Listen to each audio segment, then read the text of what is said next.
From the WGLT newsroom, I'm Lindsay Jones.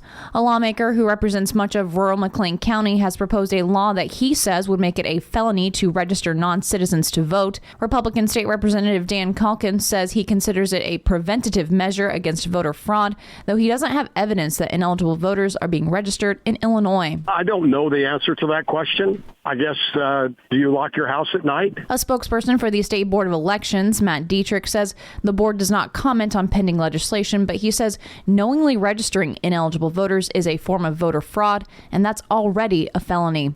The NAACP held a weekend event encouraging Bloomington Normal residents to be all in for democracy at Mount Pisgah Baptist Church in West Bloomington. Branch Vice President Carla Campbell Jackson says that the all-in theme extends beyond participating in elections. But we're all in when we talk about eliminating racism and discrimination. We're all in with making sure every citizen feels empowered. Campbell Jackson says that while the NAACP is nonpartisan, the organization is engaged in the political process.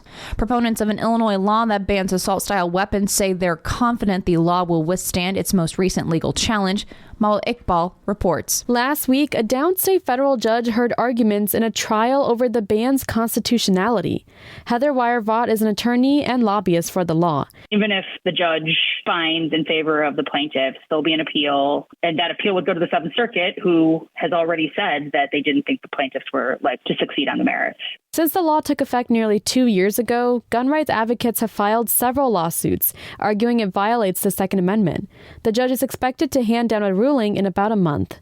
I'm Mawa Iqbal. And Caterpillar is pulling back on some diversity, equity, and inclusion policies after a conservative activist set his sights on the company.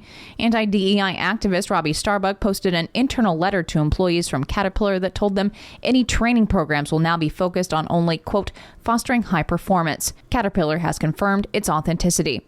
I'm Lindsay Jones.